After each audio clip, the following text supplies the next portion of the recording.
You have a really, really amazing story. Something that I haven't heard of before in terms of people who have been living with HIV for a really long time.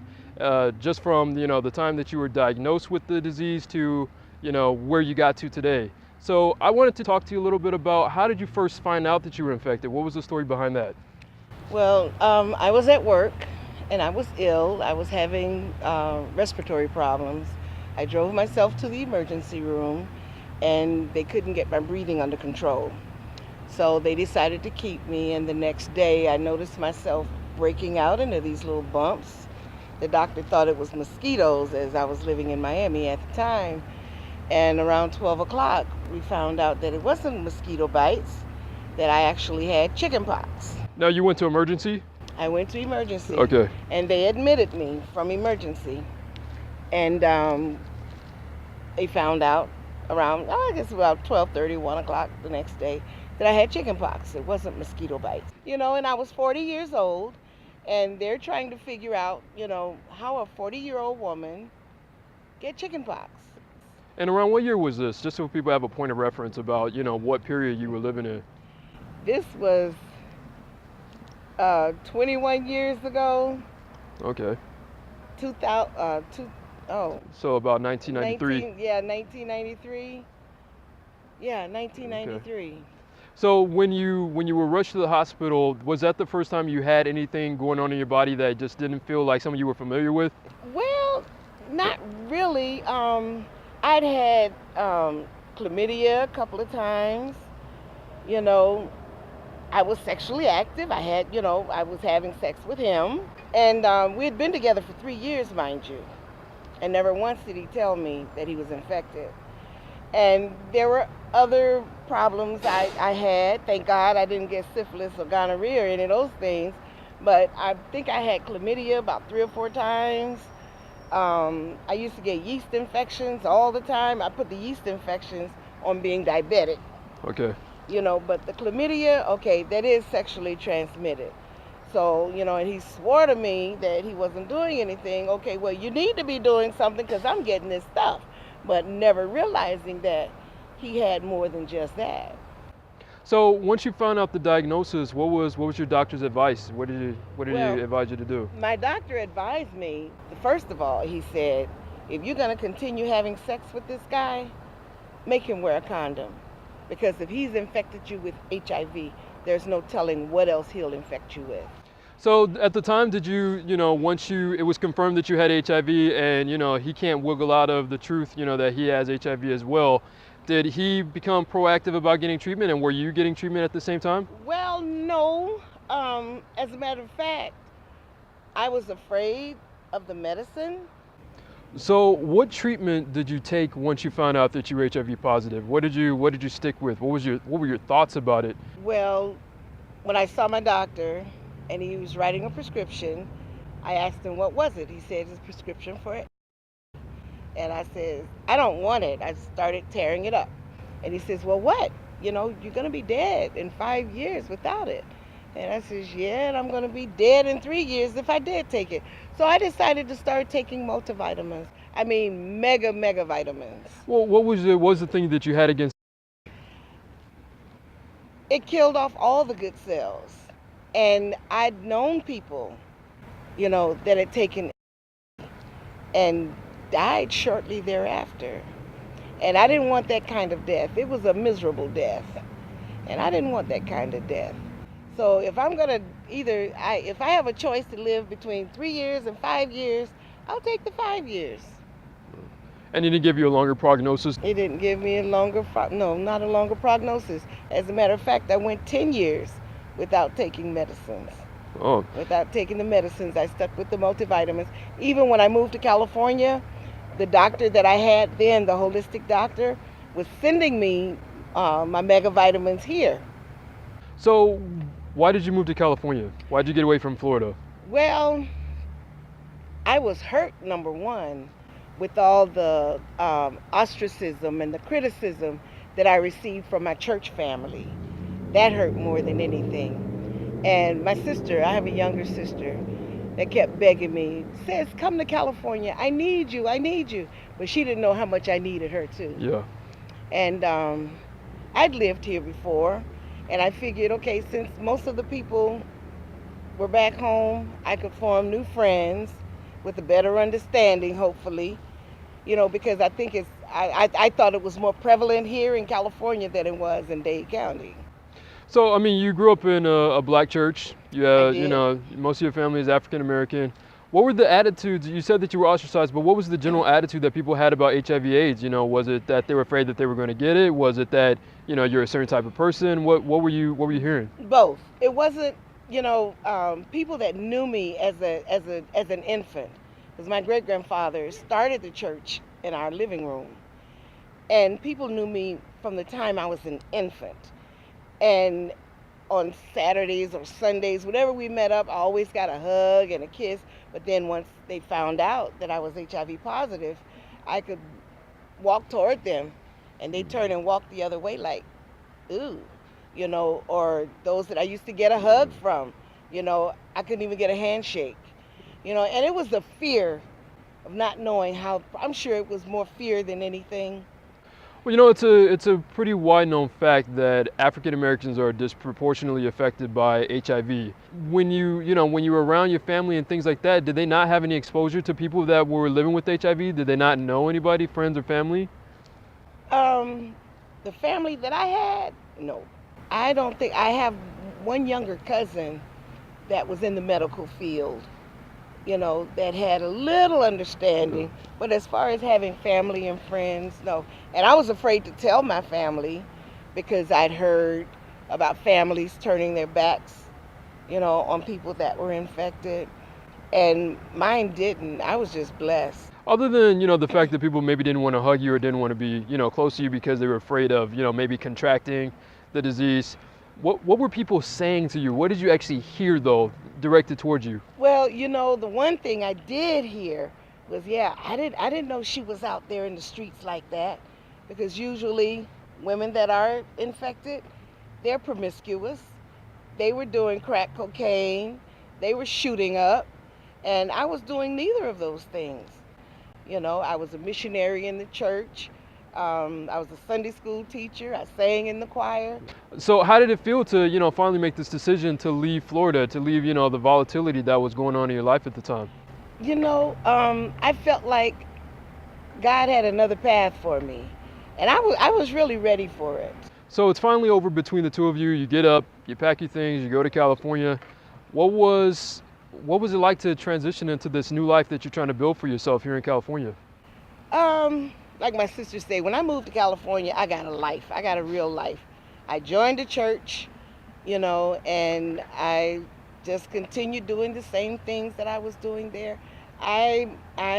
Before I left, I asked God to encircle me with friends like the friends that I had back home. Before they found out you were positive. Yes, and they remained my friends. We're still friends now. And when I moved to California and started working in the church, I was open about my status with a few people. And I noticed, okay, we're still friends. They still call, we still Yeah. hugged, one still drank coffee after me. It was no big deal. But for the most And it part, was, you'd say that the attitudes from people in everyday life were, they understand what HIV they is. understand, and my main concern is that people understand that you don't have to be promiscuous. You don't have to do drugs, Yeah. in order to become infected.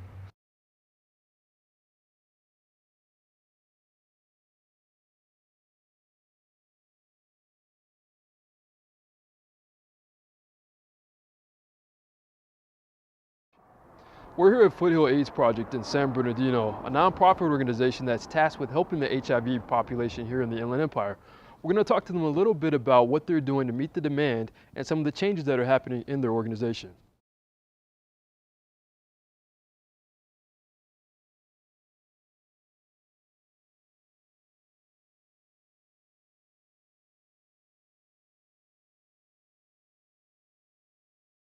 We're here at Foothill AIDS Project with Art McDermott, the Communications and Development Manager for the organization, and we're going to talk a little bit about where the organization is headed, some of the things that they've done in the past, and also some of the things they're going to be doing in the future to deal with the growing HIV population here in the Inland Empire. So, Art, tell me a little bit about when you started working with the Foothill AIDS Project. I started just last year, but I've been involved in HIV work since the beginning of the epidemic. Okay. Previous to here, I was at AIDS Research Alliance. And AIDS Research Alliance, is that here in California? It's in Los Angeles, yes, it's downtown. Okay, how long were you there? 4.5 years. So tell me, what are some of the differences that you see with the way that the amount of resources that are available to people here in the Inland Empire, San Bernardino County to be more specific, versus some of the resources that they might have in Los Angeles? There are many more AIDS service organizations and organizations reaching out to people with HIV or at risk for HIV in Los Angeles. Here in the Inland Empire, we are one of just a couple of organizations, Desert AIDS Project out in Palm Springs and us. So there's only 2 service organizations and AIDS Healthcare Foundation, which has a clinic out here. So the diversity of clients is very different too.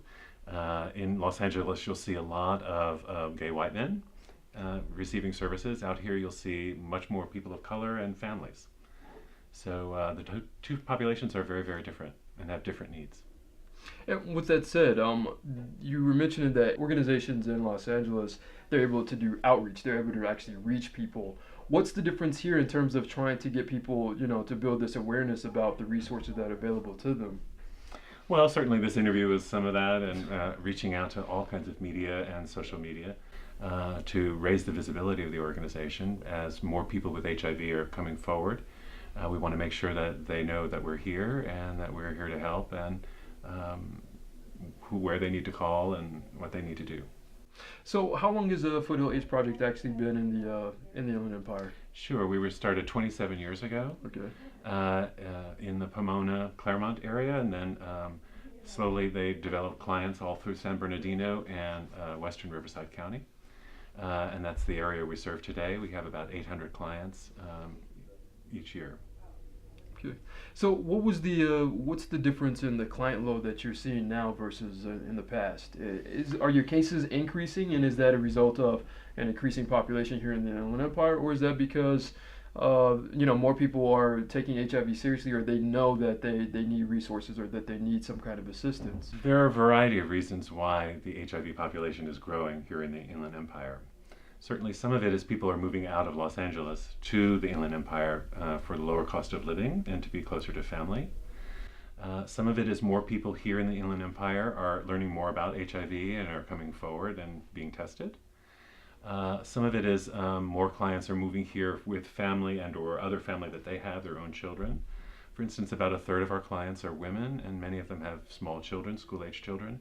It's just cheaper to live out here. They may have more resources out here within their family. So there's a variety of reasons why people move out. Some of it is for also the services. If you are trying to get services in Los Angeles, you're at the end of a very long line of patients. Here, the lines are shorter. So when you're dealing with somebody who comes to the Foothill AIDS Project, explain to me how the profile of that client isn't necessarily, the traditional ideas of who somebody who is HIV positive might be.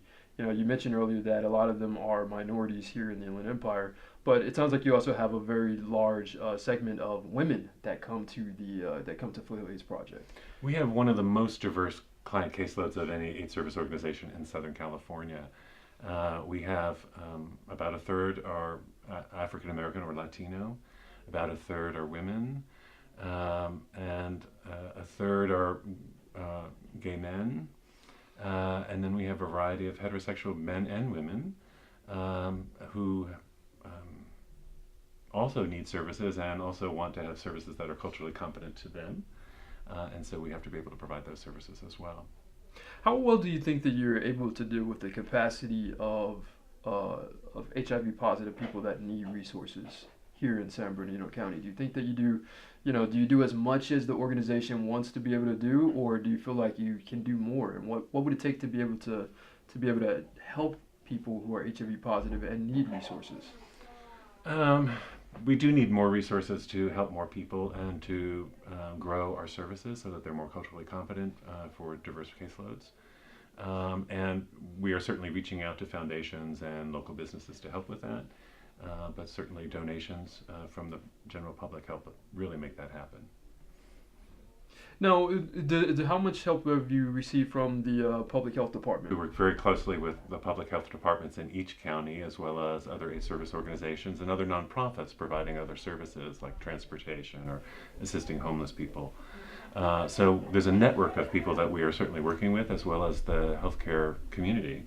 There are doctors in private practice treating people with HIV, as well as doctors in AIDS Healthcare Foundation, as well as in Kaiser and other healthcare systems here. So patients are referred to us from all of those different places, and we work closely with all of them to make sure that our services combine with theirs, dovetail with theirs, and we're not duplicating services, and that we're actually providing services that are the most critical need for clients right now. It sounds to me like you have a lot of assistance from the county public health department and some of the other organizations, different arms of organizations that are Healthcare able systems to. all throughout the counties. So, but is there any way that anyone could have anticipated the growth of that population, considering that the population here in the Inland Empire has been growing for, about 20 years? I don't know that anyone could have anticipated the growth in HIV because of the variety of different reasons why people come here. But certainly all of the organizations that we work with know that the demand is growing and that we need to be doing more to reach out to the HIV population that is here, making sure people are getting access to testing, making sure those people who are positive get into treatment, and to help the patient population understand their disease and why treatment is so important.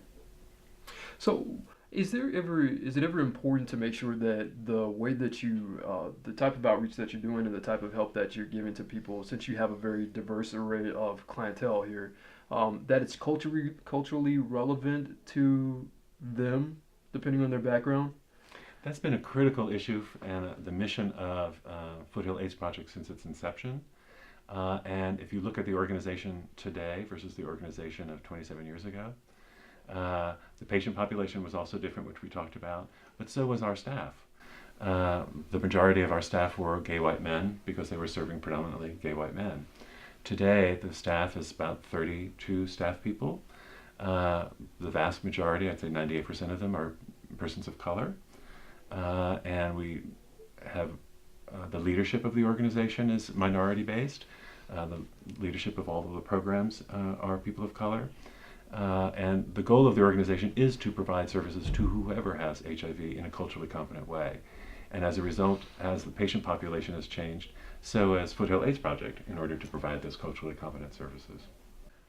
One of the things that we're seeing with the African American community is that a lot of them don't have their HIV under control. For example, there was a report from the CDC that came out earlier this year that indicated that about 1/3 of them actually don't have their HIV under control. They're not at undetectable levels, as you understand what that exactly means. Can you say why it is that population is having a difficult time accessing treatment, or what it is that might be sort of a challenge or barrier that's keeping them from actually receiving treatment? Sure. Certainly, AIDS is a unique disease, and the virus uses the patient's own DNA to replicate, and so every case of AIDS is really unique to the person. Certainly, there are broad things that happen to most people, but HIV presents itself very differently in women. It presents itself very differently in people of color. They may have different side effects to the medications.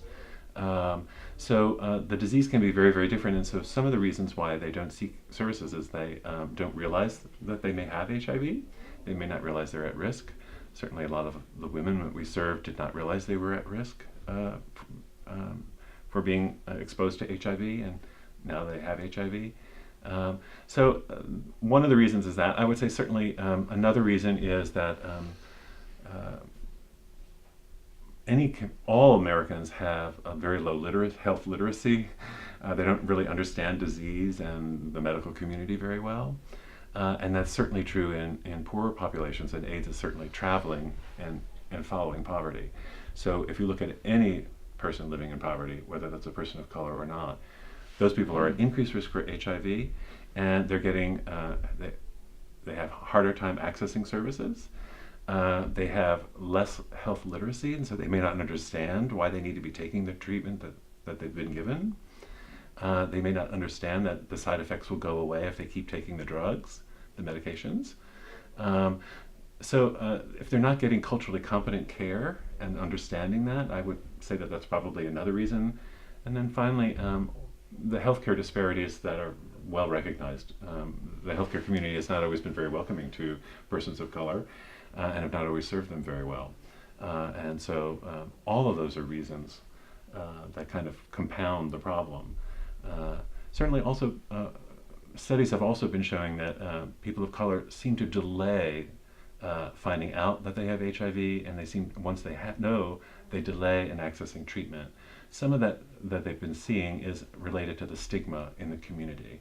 And so people are fearful of social backlash if people were to find out that they have HIV. And if the pharmacist knew, because the pharmacist is dealing out drugs, or the pharmacy technician, or so these things get out. Not that they intentionally do, but people are fearful of that. And so communities of color are particularly fearful of that, studies are showing. And so some of these are delays in getting treatment, accessing good treatment that's culturally competent for the patient. So all of these reasons kind of compound together, and that's why really people with HIV really need an advocate on their behalf, so that they can understand not only the disease, but what they should be expecting from treatment and from healthcare. So, we talk a lot about treatment and how important that is, having the resources if you do have HIV, but would you say that the first step is testing? The first step is knowing if you have HIV. Everyone needs to know their HIV status, absolutely. Do you think that the attitudes are changing among people of color about how important it is to get tested? They are. I would say that community leadership is becoming much more compassionate around the issue, and understanding that AIDS is a much more diverse issue than they originally thought, and is really impacting the Black community in very distinct and disproportionate ways. And so the leadership is being more compassionate in their response. So you're seeing more development of programming, certainly more funding for those kinds of services. But still, there's many problems, and it's really best to get an advocate on your behalf so that you understand what the disease is and what you should be expecting from your treatment and from your doctor. And do you think that people are, if there's a better understanding nowadays about, AIDS isn't, one of the things that you have to worry about if you have HIV? Do you think that people understand that it's not necessarily a death sentence anymore? We hope so, but certainly that's part of the fear that people have. That's a natural fear. When people find out they have HIV, it questions their mortality, and they're fearful of their own life. And so people have to kind of move through that. And that's another reason why help helps them, getting counseling or getting support or joining a support group or making friends within the HIV community helps you meet some of these challenges. And what about testing? Do you do a lot of outreach when it comes to telling people that it's important to get tested? Do you, Absolutely. On our website we have testing resources, but you can also call and find out. You can also call public health and their testing programs. AIDS Healthcare Foundation does testing. Yeah. So there's a lot of sources for testing here in the Inland Empire. We encourage everyone who is certainly sexually active needs to get a test. And are these low cost and free services that people who might be, okay? You can get the test for free? Absolutely. So what was the motivation for starting this office here in San Bernardino? You've been in Claremont for a really long time. Actually, we've had an office here in San Bernardino for many years. It was a different office. It was located several blocks away. But this is a new office. It's a larger office. It provides more confidentiality for our clients and just a better facility in general. So the Claremont office, is that going to continue to be your headquarters, or? Claremont will stay. We have an office in Riverside as well, and a new office in Hesperia. Okay, great. Well, thank you, Art. I really appreciate your time. Thank you so much. Say, that stigma has changed in the in the African American community, in terms of HIV, because, a lot of the common thought is that you're either homosexual or that you are promiscuous or you're a drug user. Those seem to be, on the top of the list. So do you think that those attitudes had changed or were changing when you got here to California? I really thought I felt that they were changing. They were changing. But let's take our churches, for instance. We have pastors preaching for people with cancer or people that are in prison, but no one prays for people that are HIV positive because some still have that stigma. So when you got to California, you were still doing the holistic treatment, correct? I was, yes. How long did it take before you finally decided, you know what, I need to do something a little more standard, you know, something that my doctor might approve of? Well, when I could no longer reach the doctor that I had in Miami, he stopped sending me pills, so there was no way that I could get the vitamins from him. And I started seeing a doctor in Fountain Valley. And stress has a lot to do with how your T cells work and everything, as with a lot of things. And we noticed my T cell count starting to go down, and we decided to try the medicines. Why Right. suddenly did you decide to get on medication? Well, it wasn't sudden. I mean, I was off. I didn't take medicine for 10 years, and he gave me 5 years. Yeah. So I think I did pretty darn good. But if I wanted to live a healthier lifestyle, I was able to talk to the psychiatrist, doctor, that psychiatrist that I could Yeah. speak with, and nutritionists, and they basically eased me into it rather than just me deciding. I didn't decide one day, okay, I'm just going to take medicine. So you lasted, you said 5-10 years 10 doing years. on holistic medication. Yes. Yes. You know, a lot. That's very rare. It is. Very rare. It is. Why do you think that it's so important that the word gets spread that this is here, HIV is here, and that it has to be dealt with? So that people won't die needlessly. I found out 21 years ago that I'm positive. I chose to live, and people need to choose to live. Some people don't believe, let's say women over 40, Yeah.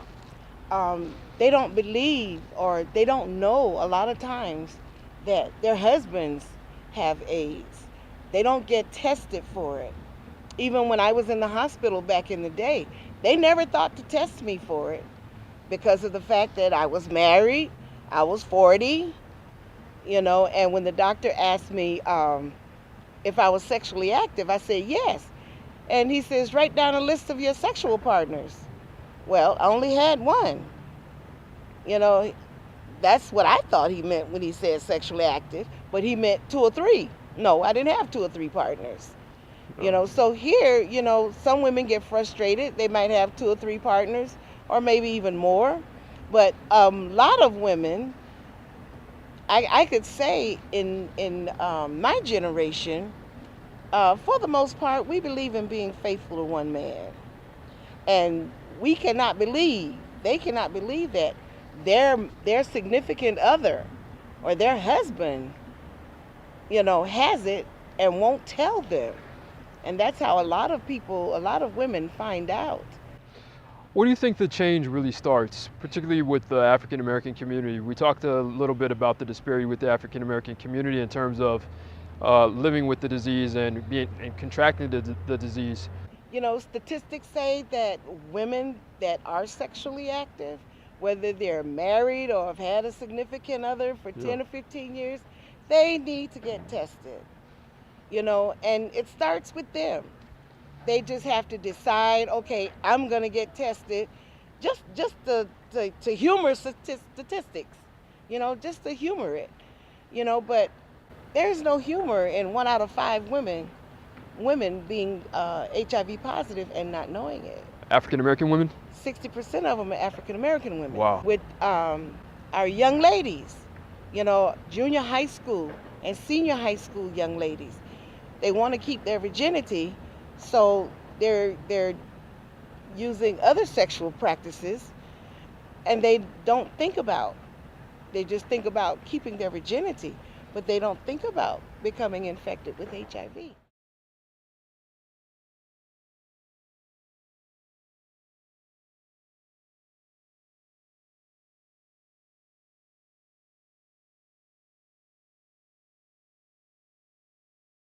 We're here at Inland Empire Veterans Stand Down in San Bernardino. I'm here with...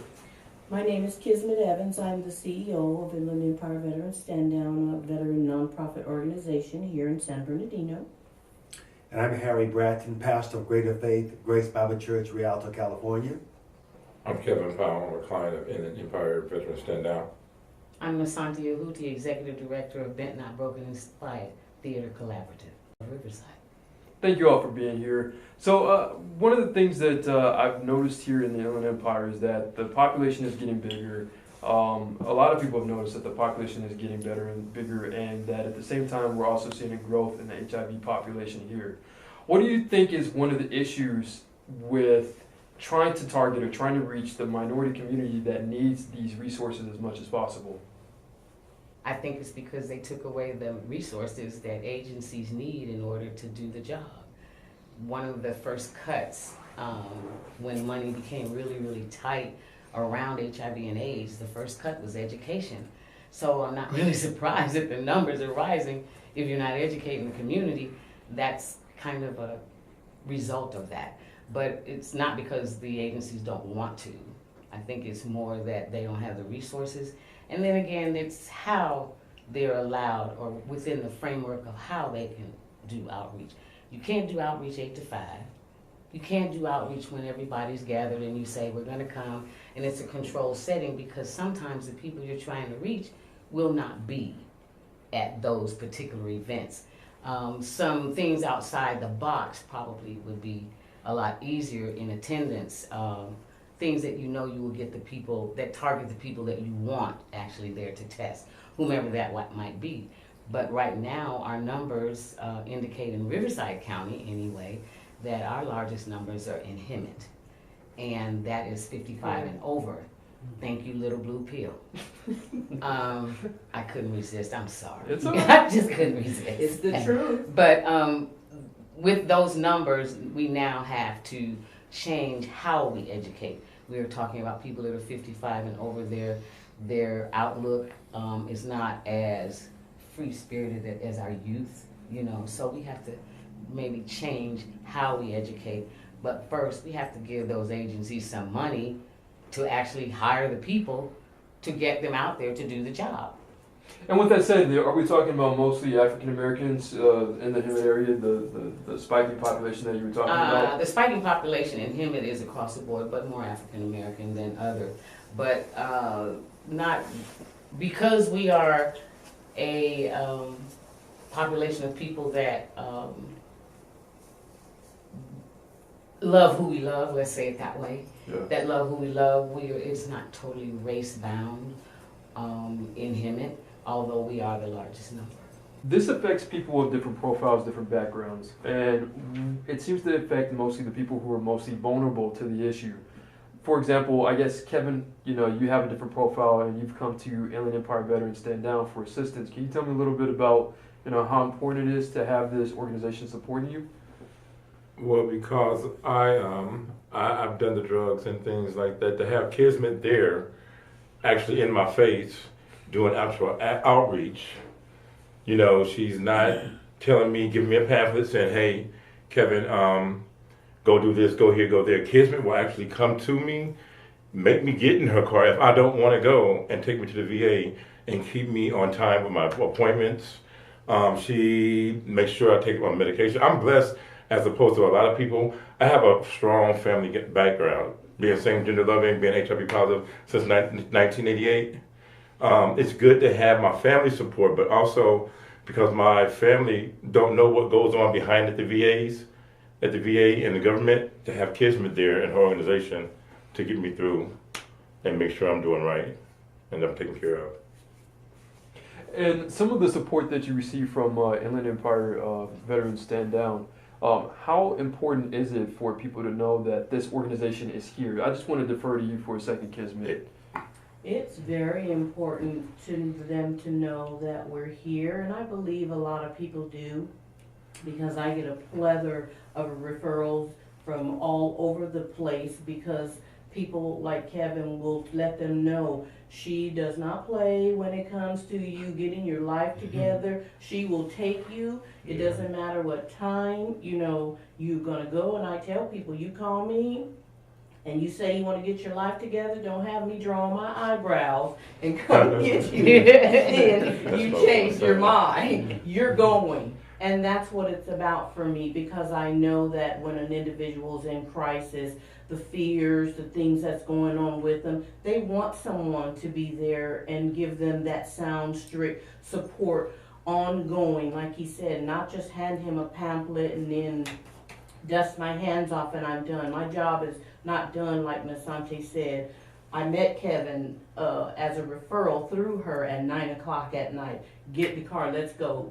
Went to Riverside, we're going to the VA. So yeah, it's very important because that's necessary, because our world has gotten so busy and things are more important than that individual inside, and so it's very important. They just need to know that she actually is an organization, Veterans Stand Out, that's going to do the work, what they say. There's so many out there that are getting funds and they're not doing the work. But Kismet, she's going to do what she says she's going to do. So I'm here, no place else. Well, we talked about, again, relevance with the messaging that we do to African Americans or people of different profiles. And the church has such a huge role in, the culture, African American culture. One of the things that one of the people I interviewed, Jonia, said was that pastors a lot of times are more quick to, pray for someone who might have cancer before they'll pray for somebody who has HIV.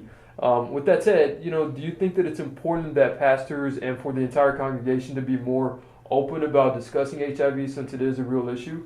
I think it really should be real, because you never know how many people in your own church have family, friends who may be affected by HIV, but because being a social stigma, they may be afraid to come forth, okay? And the church needs to be a safe place where they can come and say, you can, my son or my daughter or my cousin or my such and such is affected with HIV. What can the church do? But so a lot of them, they feel afraid because they feel like they're going to be this icky personal. Basically, they should feel free to come to the church and say, hey, I have the issue right here, and let the church be exposed, and so what the church can do, not to hide it, not to hide away from it. We should embrace it and not try to hide it, because it is an issue that does affect our community and members of our church. We need to be aware of that and have a resource we can help address and deal with it, not to hide our way. Yes, we need to work with that. Well, thank you guys so much. I really appreciate all of your help. I look forward to talking to you a little bit more about this sometime later. Thank you so much. Now, you're very involved in your church. I am. You never stop that practice from moving from Florida, coming here. It's very, very important part of your life, a staple in your life, really. You talked earlier about pastors praying for people who have cancer, but not praying for people who might have HIV. Do you see them, now talking about the disease in a much more modern fashion, or is it still, something that they're afraid to talk about? Because HIV and sex are two very, very important things that are connected. Exactly. I think, I have not really seen pastors being involved because of the fact that they don't know. You learn about mental health, you learn about alcoholism, you learn about drugs, so why not learn about HIV, something that can save your congregation? And a lot of pastors don't. Now, my pastor, he talks about sex, openly, and he says, I'm going to talk about something your children can hear, your children can be here and understand, but you need to know. And that's what I really admire about him. So here in San Bernardino, you've kind of become sort of an evangelist when it comes to HIV advocacy, treatment, education. A lot of the work you do is actually in the church? A lot of it is. Okay. Some of it isn't. As a matter of fact, this December 6th, we're having a program to empower women at my church. I was asked by Marie at FAP to present a program to the community. And we're inviting churches, anybody that wants to come and listen. But basically, my goal is to empower women, to learn how to say it's okay to know that it's okay to say no. Or if you just meet a guy, it's okay to go to the doctor with him and get tested with him and get the results with him. And it's even better for our young ladies to say no. I spoke with a young lady a couple of months ago, and she says that her friends tease her because she's still a virgin. And I said, "Well, sweetheart, they're not your friends. Anybody that's going to tell you something wrong, something against what your parents tell you, they're not your friends. So you need to find you another set of friends." So what's the reaction? What's the feedback that you get from a lot of black people in church when you bring this message to them? Are people grateful? Are people you know a little afraid to go there and talk about HIV and sex? HIV is a subject that people are afraid to listen to. It's still taboo. It's still, um, it's still, people are still afraid to hear about it. But they have to know it's here. It's staring you in the face. I spoke to a pastor a couple of weeks ago. I visited his church, and I'm explaining to him, the statistics.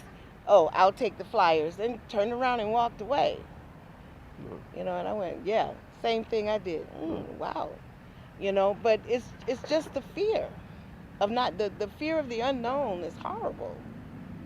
I can't blame them, but the only thing I can do is just pray that they will be able to open themselves to the idea of talking. I mean, there's sex all in the Bible.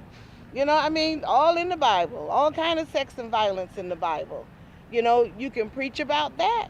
Well, preach about how people can be saved. You can live a normal life, almost. There's some things you have to give up, but for the most part, you can be happy, you can be productive, and that's what it's all about. And you discussed this with Foothill AIDS Project. Yes. Foothill AIDS Project, they provide a lot of resources to people who are HIV positive. How did you ever, go to them for services? Did you ever go to them for help, or have you mostly been there as sort of a volunteer and an advocate with them? Oh no, I am a client of theirs. Okay. I've been a client of theirs for a long time. There's a therapist there that I see once a week. I love him to death. Henry Campagna, you'll probably see him later on. He's excellent. They have anger management, substance abuse. I mean, the resources are there. They're good people. But but is it enough for the population that we're seeing here in No, San Bernardino? no, it's not enough. They need more people to help the community. There are some people still that are afraid to admit that they're HIV positive. There's still people that are afraid to even get the test done. But the sooner they get the test done and the sooner they get the meds, the better off they'll be. As a matter of fact, I'm launching a 24-hour HIV hotline. Okay. And it's basically for women who have found out that they are HIV and that they are positive, and they're afraid to tell their families or friends or even their church family. It's a platform for them to call in any time of the day or night. If they want to scream, they can scream. If they want to cry, but they'll talk to someone that really understands what it feels like to live with HIV. So you've been living with HIV for 21 years. That Now I've- you don't have AIDS. You have HIV. It sounds like you're not just living, you're thriving. Yeah. You're using your disease to do better things for the community. How does that feel? Is it rewarding? It's very rewarding. It really is. Sometimes I even take it as a blessing Oh. because normally I'm an introvert. People don't believe that. You're an introvert. I am. I really am. But I love people. Yeah. And it's something, and it's given me what I need to talk to people. You know, between the love and the living with the HIV, you know, it's given me what I need to talk to people, to share. I need to share. And if you could credit one thing with getting you to where you are today, helping people, doing better for yourself, making sure you're on top of your medication, being such a great advocate for, making sure that people are educated about HIV here in the Inland Empire, what would you say that would be? God, you know, like I was raised in the church. I left for a few years in my early 20s, and I always felt that there was a hole in my heart. And once I decided to go back, he's always been with me. He never left me, I left him, and he's done some awesome things in my life. He's allowed some awesome things in my life. So he's first and foremost.